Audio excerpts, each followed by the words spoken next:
नमस्कार. आवाज माझा वृत्तवाहिनीत आपल्या सगळ्यांचं स्वागत. वेळेच्या काही ठळक घडामोडींकडे. मलनिस्सरण प्रकल्पाची आयुक्त आणि महापौरांनी केली पाहणी. ठाणे जिल्ह्यात मतदार मॅपिंगचा वेग मंद, फक्त 45.47% पडताळणी पूर्ण. प्रशासनासमोर मोठं आव्हान आणि विधान परिषदेसाठी भाजपाकडून 5 नावांची घोषणा जाहीर. पासून शुद्ध पाणी निर्मिती करणाऱ्या मलनिस्सरण प्रकल्पाची पाहणी महापौर शर्मिला पिंपळोलकर यांनी आयुक्त सौरभ राव आणि प्रशासनाच्या अधिकाऱ्यांसमवेत केली. या पाहणी दौऱ्यास अतिरिक्त आयुक्त 2 प्रशांत रोडे, स्थानिक नगरसेविका मालती पाटील, नम्रता पमनानी, नगरसेवक मनोहर डुमरे, नगर अभियंता प्रशांत सोनागरा यांच्यासह संबंधित विभागाचे अधिकारी उपस्थित होते. कोपरी येथील मलप्रक्रिया केंद्राच्या उन्नतीकरणाचा प्रकल्प सार्वजनिक खासगी भागीदारी तत्वावर राबवण्यात येतोय. या प्रकल्पांतर्गत कंत्राटदारानं स्वतःच्या भांडवली गुंतवणुकीतून टर्शरी ट्रीटमेंट प्लांट आणि वीज निर्मिती युनिट उभारून त्याचं संचालन आणि देखभाल करण्याची जबाबदारी स्वीकारली आहे. परंतु असं होत नसल्याचं पाहणी दौऱ्यात महापौरांच्या निदर्शनास आलं. या प्रकल्पात 5 दशलक्ष लिटर प्रतिदिन क्षमतेचा टर्शरी ट्रीटमेंट प्लांट उभारण्यात आलाय. या प्रकल्पासाठी कोणताही भांडवली खर्च पालिकेवर न टाकता कंत्राटदारानं स्वतःच्या खर्चातून हे काम पूर्ण केलंय. तसंच 500 किलोवॅट क्षमतेची सौर ऊर्जा प्रणाली बसवली आहे. या प्रकल्पातील प्रक्रिया केलेल्या पाण्यापैकी 10% पाणी पालिकेला दिलं जातंय, तर उर्वरित पाण्याच्या विक्रीतून मिळणाऱ्या उत्पन्नापैकी 10% हिस्सा पालिकेला देण्याची तरतूद आहे. मात्र याचं संचालन व्यवस्थितरित्या होत नसून हा प्रकल्प पूर्ण क्षमतेनं सुरू करण्याबाबत महापौर शर्मिला पिंपळोलकर यांनी प्रशासनाला निर्देश दिले असून याबाबतची सर्व माहिती येत्या 15 दिवसात सादर करण्याच्या सूचनाही त्यांनी प्रशासनाला दिल्या आहेत. त्या ठिकाणी होते. संपूर्ण अधिकारी दिशाभूल करत आहेत म्हणून त्यांनी निषेध करत या व्हिजिटमधून काढता पाय घेतला. त्याचबरोबर आयुक्त या ठिकाणी प्रशासन म्हणून उत्तर देणं गरजेचं होतं. ते आयुक्तांनी देखील या ठिकाणी थांबले नाही. प्रसिद्धी माध्यमांना कुठल्या प्रकारे नाही, जसं की वाटतं कुठल्या प्रकारे अंकुश या प्रशासनावरती राहिला नाही असं वाटतं.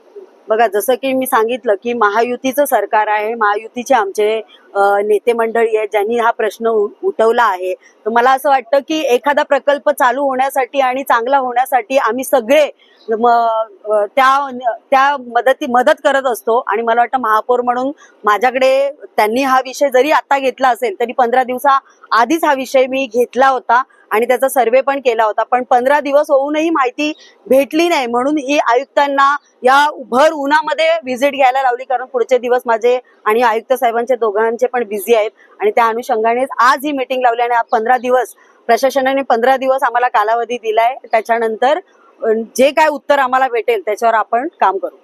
धन्यवाद. ठाणे जिल्ह्यातील मतदार याद्यांचं विशेष सखोल पुनरीक्षण मोहिमेअंतर्गत मतदार नोंदणी पडताळणीचं काम सुरू असताना ठाणे जिल्ह्यात एकूण मॅपिंग केवळ 45.47% पोहोचले. जिल्ह्यातील एकूण 75,03,421 मतदारांपैकी 34,11,813 मतदारांचंच आत्तापर्यंत मॅपिंग पूर्ण झालं असून उर्वरित मतदारांची प्रक्रिया अजून प्रलंबित आहे. त्यामुळे प्रशासनासमोर वेग वाढवण्याचं मोठं आव्हान उभं राहिलंय.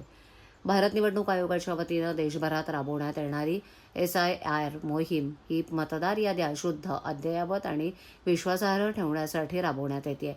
वाढतं शहरीकरण, स्थलांतर, मृत्यू आणि नव्यानं पात्र होणारे मतदार या सर्व घटकांमुळे मतदार यादीत सतत बदल होत असतात.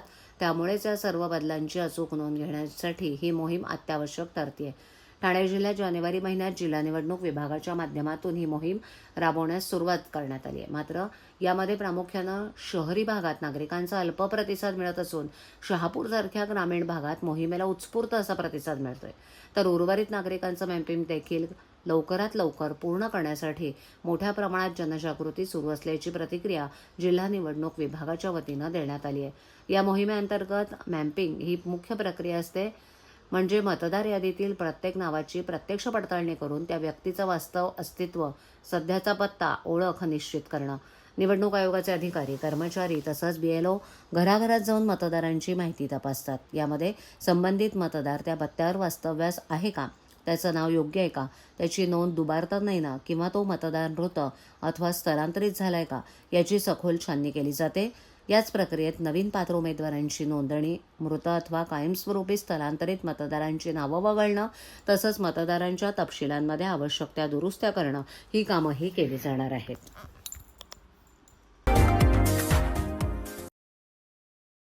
मुंबई राज्याचं लक्ष लागलेल्या विधान परिषद निवडणुकांच्या उमेदवारांपैकी पहिल्यांदा भाजपाकडून 5 नावाची घोषणा झाली आहे. यात ठाण्यातील माधवी नाईक यांचा समावेश आहे. भाजपाच्या संसदीय कमिटीच्या मान्यतेनंतर भाजपानं अधिकृतपणे महाराष्ट्रातील 5 विधान परिषदांच्या जागेसाठी 5 नावांची घोषणा केली आहे. त्यामध्ये ठाण्यातून गेले अनेक वर्ष भाजपाच्या संघटनेत काम करणाऱ्या ॲडव्होकेट माधवी नाईक यांचा समावेश आहे. नाईक या सध्या महामंत्री म्हणून काम करतायत. त्यांनी या आधीही संघटनेच्या महत्त्वाच्या जबाबदाऱ्या पार पाडल्यात. काँग्रेसमधून भाजपात आलेल्या प्रज्ञा सातव यांना देखील पोटनिवडणुकीसाठी उमेदवारी देण्यात आली आहे. तर अहिल्यानगरमधील विवेक कोल्हेंना विधान परिषदेची संधी मिळाली आहे. सुनील कर्जतकर, संजय भेंडे, प्रमोद जठार यांनाही उमेदवारी जाहीर झाली आहे. संजय भेंडे भाजपाचे उपाध्यक्ष असून ते नागपूर भाजपाचे जिल्हाध्यक्ष राहिलेत. तसंच प्रमोद जठार यांनाही भाजपानं संधी दिली असून जठार हे कोकणातील भाजपाचे महत्त्वाचे नेते आहेत. कोकणावर अन्याय होत असल्याची भावना भरून काढण्याचा प्रयत्न भाजपाकडून या उमेदवारीच्या माध्यमातून करण्यात आला आहे. कोल्हे परिवाराचे नगर जिल्ह्यात वर्चस्व मानलं जातं. विवेक कोल्हे हे ज्येष्ठ नेते शंकरराव कोल्हे यांचे नातू तर माजी आमदार स्नेहलता कोल्हे यांचे चिरंजीव आहेत. विजय कोणाचा आहे? नाही, हा विजय मला असं वाटतं की पक्षाच्या विचारधारेचा आहे. कारण आत्तापर्यंत मला वेगवेगळ्या जबाबदाऱ्यांमध्ये पक्षाने माझ्यावर विश्वास टाकला आणि त्या जबाबदाऱ्यांमुळेच मी आत्ता या स्टेजपर्यंत येऊन पोचलेले आहे. आणि कधीही माझ्यावरती जबाबदारी देताना मी एक महिला म्हणून पक्षाने कधीच माझ्यावरती अविश्वास दाखवला नाही. त्यामुळे मी स्वतःला सिद्ध करू शकले. मागच्या वेळेस संधी हुकली होती, यंदा संधी मिळालेली आहे, काय सांगा?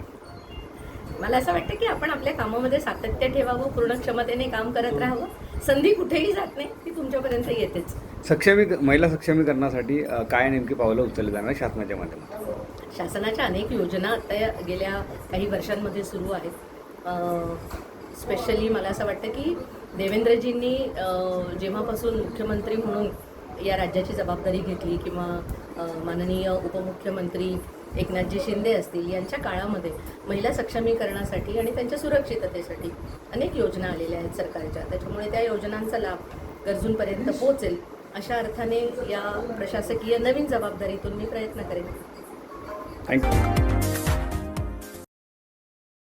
बागेश्वर बाबा आणि स्वामी आनंद स्वरूप या दोघांनी महाराष्ट्राचे आराध्य दैवत छत्रपती शिवाजी महाराज यांच्याबद्दल जाणीवपूर्वक अपशब्द काढून तमाम शिवभक्तांच्या भावना दुखावल्यात. त्यामुळे त्यांच्यावर गुन्हा दाखल करण्यासाठी राष्ट्रवादी काँग्रेस शरदचंद्र पवार पक्षाचे जिल्हाध्यक्ष मनोज प्रधान यांनी लेखी फिर्याद दिली आहे.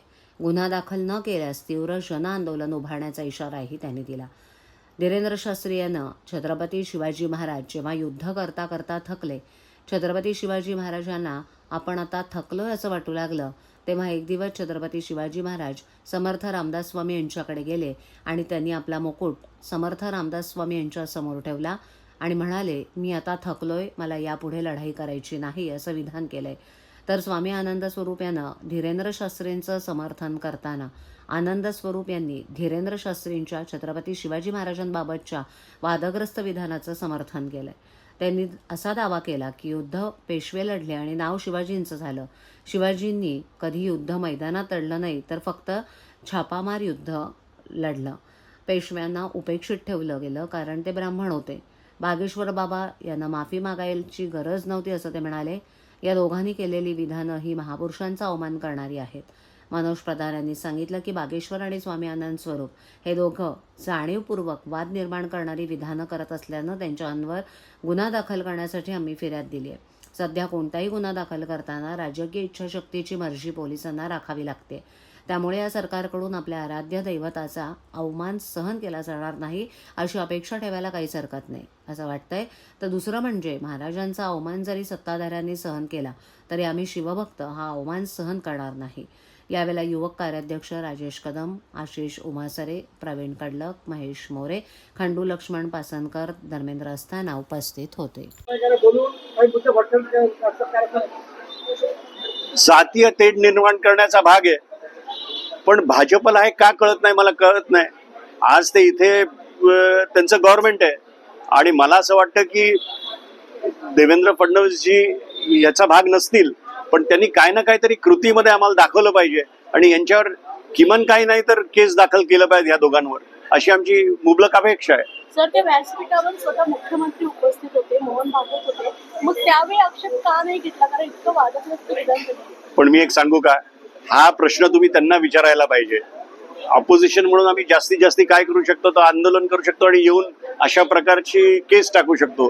अच्छा, कुठल्या कलमाखाली ह्या केस बसतात ते पण आम्ही लिहिलेलं आहे. त्यामुळे आता याचा विचार व्हावा आणि त्यांना कठोर शिक्षा व्हावी, त्यांच्यावर गुन्हा दाखल झालाच पाहिजे.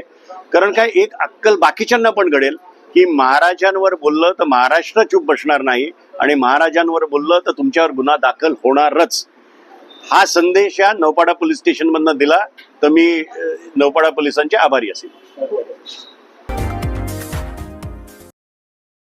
1 मे रोजी मुंबई पुणे मिसिंग लिंक रोडचं उद्घाटन होत असताना या मार्गाला वीर हुतात्मा शिंगरोबा धनगर यांचं नाव देण्याची मागणी धनगर प्रतिष्ठान ठाणे जिल्हा यांच्या वतीनं करण्यात आली आहे. या संदर्भात मुख्यमंत्री देवेंद्र फडणवीस आणि उपमुख्यमंत्री एकनाथ शिंदे यांना ईमेलद्वारे निवेदन पाठवण्यात आले. मुंबई पुणे मार्गाच्या निर्मितीत शिंगरोबा धनगर यांचं ऐतिहासिक योगदान अत्यंत महत्त्वाचं मानलं जातं. सुमारे 1850च्या सुमारास इंग्रजांना बोरघाट परिसरात मार्ग सापडत नसताना खोपोली परिसरातील शिंगरोबा धनगर यांनी त्यांना हा दुर्गम मार्ग दाखवला. मात्र कोणतंही इनाम नाकारत त्यांनी देशाला स्वातंत्र्य द्या अशी ठाम मागणी केली. त्यांच्या या भूमिकेमुळे संतप्त इंग्रजांनी त्यांची गोळ्या घालून हत्या केली. ज्या ठिकाणी ही घटना घडली त्याच बोरघाट परिसरात आज शिंगरोबा धनगर यांचं मंदिर असून ते श्रद्धास्थान बनलंय. यापूर्वीही मुंबई पुणे एक्सप्रेसवेला शिंगरोबा धनगर यांचं नाव देण्याची मागणी करण्यात आली होती. मात्र त्यावेळेला माजी मुख्यमंत्री यशवंतराव चव्हाण यांचं नाव देण्यात आलं. त्यामुळे आता नव्यानं उभारण्यात आलेल्या मिसिंग लिंक रोडला शिंगरोबा धनगर यांचं नाव द्यावं अशी मागणी पुन्हा एकदा पुढे आली आहे. खंडाळा घाट परिसरातील शिंगरोबा धनगर मंदिर हे आजही भाविकांचं श्रद्धास्थान असून त्यांच्या बलिदानाची दखल घेत शासनानं या नव्या मार्गाला त्यांचं नाव द्यावं अशी अपेक्षा धनगर समाजाकडून व्यक्त होतीये.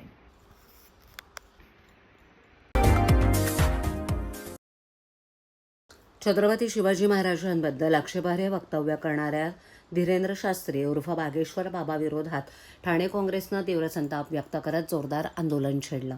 शिवरायांचा अपमान करणाऱ्यांना महाराष्ट्रात स्थान नाही असा इशारा देत काँग्रेस कार्यकर्त्यांनी आक्रमक भूमिका मांडली. या प्रकरणात मंचावर उपस्थित असूनही कोणताही विरोध न दर्शवणारे मुख्यमंत्री देवेंद्र फडणवीस आणि केंद्रीय मंत्री नितीन गडकरी यांच्यावरही काँग्रेसनं थेट निशाणा साधत त्यांची भूमिका संशयास्पद असल्याचा आरोप केला. महाराष्ट्र प्रदेश काँग्रेस कमिटीचे अध्यक्ष हर्षवर्धन सपकाळ यांच्या आदेशानुसार ठाणे काँग्रेस जिल्हाध्यक्ष विक्रांत चव्हाण यांच्या नेतृत्वाखाली काँग्रेस जिल्हा मध्यवर्ती कार्यालय इथे संतप्त निदर्शनं करण्यात आली. यावेळेला बोलताना विक्रांत चव्हाण यांनी कडक इशारा दिलाय की छत्रपती शिवाजी महाराज हे आमच्या अस्मितेचे प्रतीक आहेत. त्यांच्याबद्दल अवमानकारक वक्तव्य करणाऱ्या बागेश्वर सारख्या भोंदूला आम्ही अजिबात खपवून घेणार नाही. यामागे कुणाचे आशीर्वाद आहे त्याची सखोल चौकशी झालीच पाहिजे. काँग्रेसच्या वतीनं बागेश्वर बाबाविरुद्ध तात्काळ गुन्हा दाखल करण्याची तसंच त्याच्या महाराष्ट्र प्रवेशावर कायमस्वरूपी बंदी घालण्याची जोरदार मागणी करण्यात आली आहे. आंदोलनादरम्यान भोंदूबाबा बागेश्वर हाय हाय, भाजपा सरकार होश म्याव, शिवरायांचा अपमान चालणार नाही अशा घोषणांनी परिसर दणाणून गेला. या आंदोलनात जिल्हाध्यक्ष विक्रांत चव्हाण, मुख्य प्रवक्ते राहुल पिंगळे, हिंदूराव गळवे, महिला अध्यक्ष स्मिता वैती, वैशाली भोसले इत्यादी उपस्थित होते.